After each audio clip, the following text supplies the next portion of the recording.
Your body holds sound the way a sponge holds water, and most of the time, you're completely saturated without realizing it.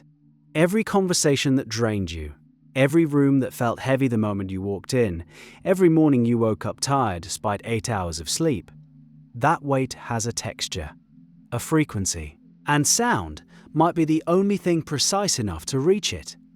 Think about the last time a song made you cry for no reason. You weren't sad before it started playing. The melody found something already sitting in your chest, something you've been carrying without a name, and it shook it loose. That reaction tells you something important about how vibration interacts with whatever you've been storing. The cry wasn't the wound, it was the release.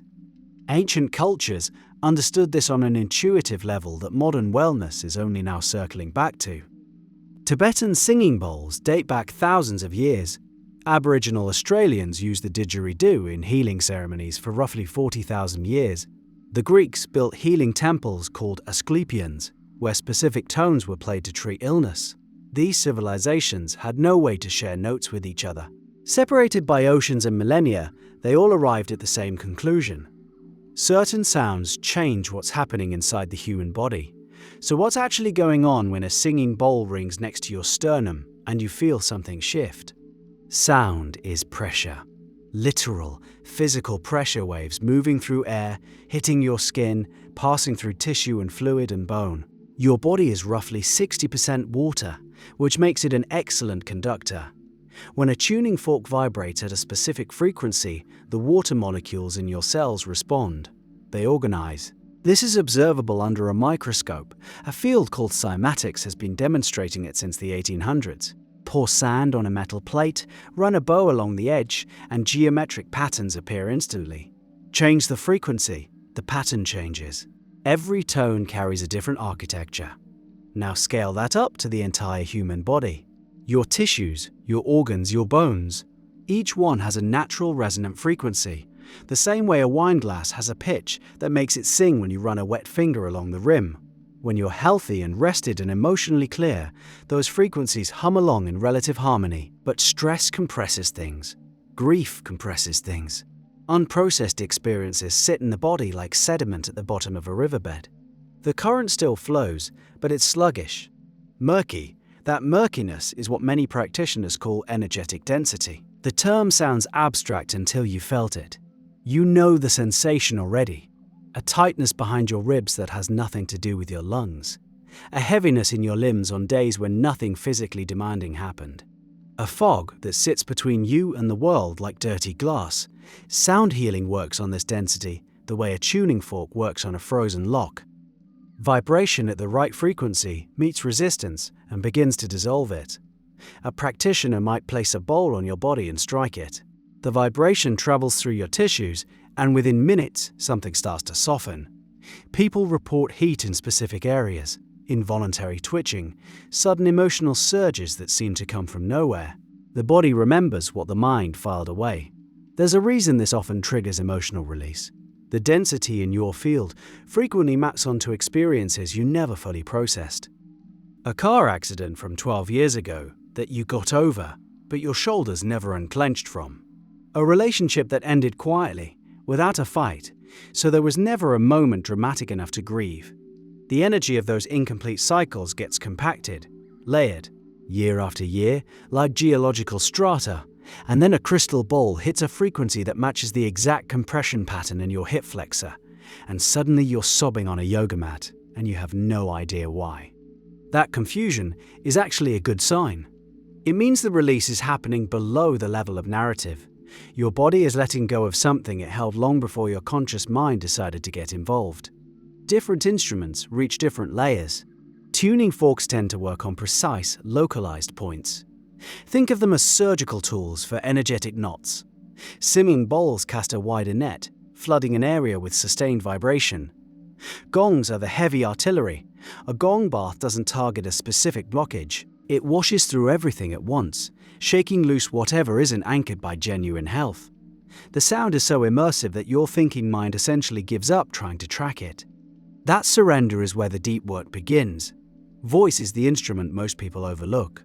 Your own voice carries a frequency signature as unique as your fingerprint. Humming, toning, chanting. These create vibrations from the inside out.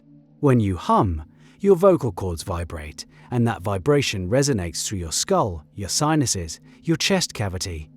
You become both the instrument and the listener. There's a reason monks across every contemplative tradition settled on sustained vocal toning as a practice. A 20-minute session of deep, low humming can shift your state more than an hour of sitting in silence. The skeptic's reasonable objection: where's the clinical data? Honest answer: the research is young and underfunded because sound healing doesn't generate pharmaceutical revenue. But what does exist is worth noting. Studies on vibroacoustic therapy show measurable reductions in blood pressure and muscle tension. Research on binaural beats demonstrates shifts in brainwave states. Theta and delta wave patterns associated with deep meditation can be induced through specific frequency combinations played through headphones. A study at the University of California found that singing bowl meditation reduced tension and fatigue while increasing a sense of spiritual well-being across participants. The mechanisms are physical. Pressure waves affect cellular behavior. That's physics, not belief. Where it gets interesting is the cumulative effect. One session might leave you feeling lighter, calmer, slightly spacey for an afternoon. Regular exposure starts to change the baseline. Think of it like physical therapy for your energy body. One stretch doesn't fix a frozen shoulder. Consistent targeted work over weeks gradually restores range of motion. Sound healing operates on a similar timeline. Each session clears a layer. Between sessions, the body integrates, reorganizes, settles into the new space. People who commit to a regular practice, even just 15 minutes of toning or bowl work a few times a week, report changes that go beyond relaxation. Sleep deepens. Emotional reactions that used to feel automatic start carrying a pause before the response. Old patterns lose their grip. The density that made everything feel heavy and effortful begins to thin. Life requires less force. There's a practical dimension worth addressing. You don't need an expensive crystal bowl to start. A simple metal singing bowl works. Your own voice works. Even listening to sustained frequency recordings through decent headphones creates measurable shifts in brainwave patterns. The key variable is consistency combined with intention. Passive background listening while scrolling your phone produces minimal effect. Lying down, closing your eyes, letting the sound become the only input, that's when the vibration can reach the layers that need it. The intention piece matters because your attention directs energy. When you consciously bring awareness to an area of density, that knot between your shoulder blades, that clench in your jaw, and then introduce sound to that area, the effect amplifies. You're giving the vibration a target, a locked room to enter and rearrange. Something shifts in how you relate to your own body when you start working with sound this way. The heaviness stops feeling like a permanent feature of being alive. It starts feeling like sediment, accumulated, layered, and removable. One frequency at a time, one session at a time, one layer at a time. The riverbed clears and the current picks up speed. The monks who chanted at dawn for thousands of years understood something we're still catching up to. They knew the body is an instrument. Leave it unplayed, and it falls out of tune. The strings tighten, the resonance dulls, the density builds, until moving through a single day feels like wading through wet sand. Pick up the instrument, strike it, let it